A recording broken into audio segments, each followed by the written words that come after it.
A former military base on the shores of Puget Sound is home to artists from amateur to professional who have come together for the past 50 years to celebrate their craft and learn together. Special correspondent Kat Wise paid a visit for our Arts and Culture series, Canvas.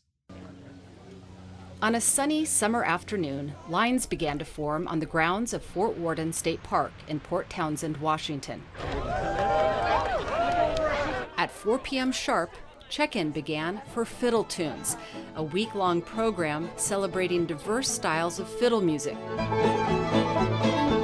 With workshops, band labs, dances, and more.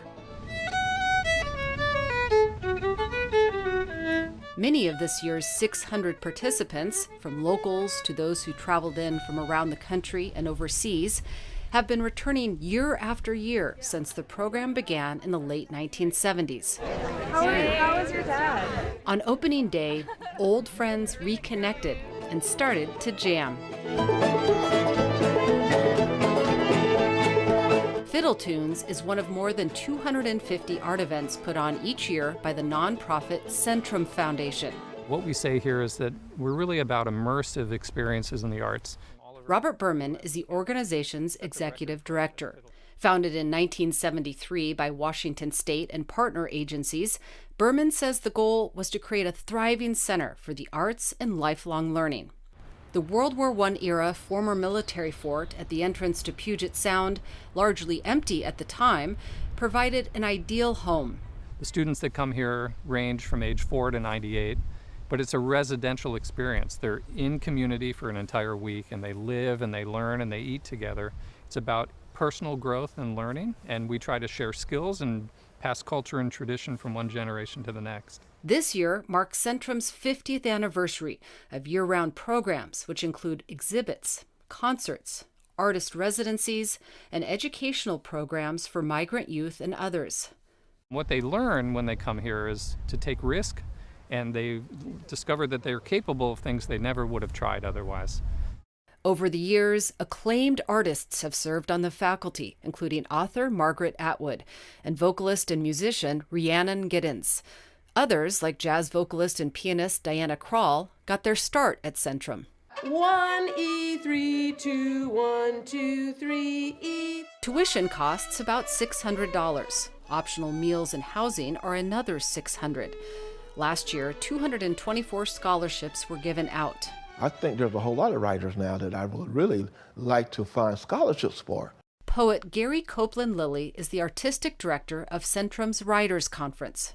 We spoke at one of the other nonprofits based at Fort Worden, Copper Canyon Press, which has published over 400 books of poetry.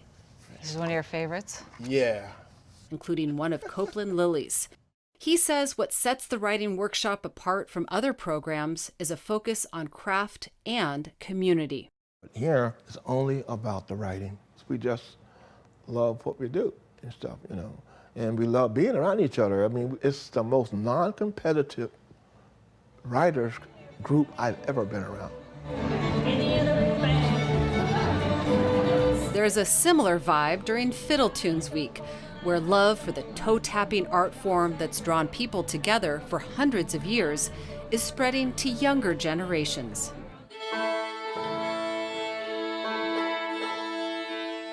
Sammy Brayman, Riley Calcagno, Leo Shannon, and Vivian Leva are close friends who perform together in a band called the Onlys.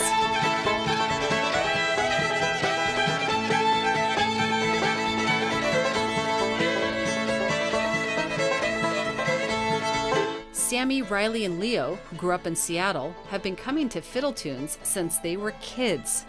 Last year, the four were selected by Centrum for a big role, artistic directors. I met up with Sammy during a break in her busy schedule, helping coordinate the week's events. It was like, at first I was in total shock. I was like, there's no way they would give us this job. Like, we're just... Why? Well, because we're young, we're in our 20s. We have never had a job like this before. We've played a lot of music. We've toured around a lot. And so by virtue of that, we've met a lot of people. The artistic directors in the past, and something that we're trying to carry forward, is bringing people to Fiddle Tunes who are tradition bearers and who have a lot of wisdom and life experience and music experience. One of those soaking up the traditions of fiddle tunes, 9-year-old Lydia Brown. She lives in Port Townsend and came with her mother, sisters, and a neighbor who also loves to play. When I play like fast fiddle music, that's like like happy, it makes me feel kind of joyful. Lydia's mom, Starla Crowell, agrees. I felt like I was going to camp, and I haven't had that feeling since I was a kid, and so it's really fun as an adult to have, like-minded people that are, even though you're from different sides of all kinds of issues, like we can all get together and play some music together and have a good time.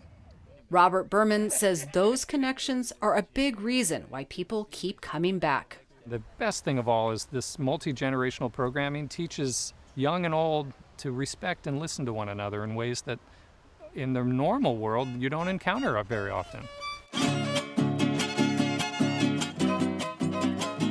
Centrum is closing out its 50th year, looking to the future. A fundraising campaign is underway to help refurbish Fort Worden's aging buildings. For the PBS NewsHour, I'm Kat Wise in Port Townsend, Washington.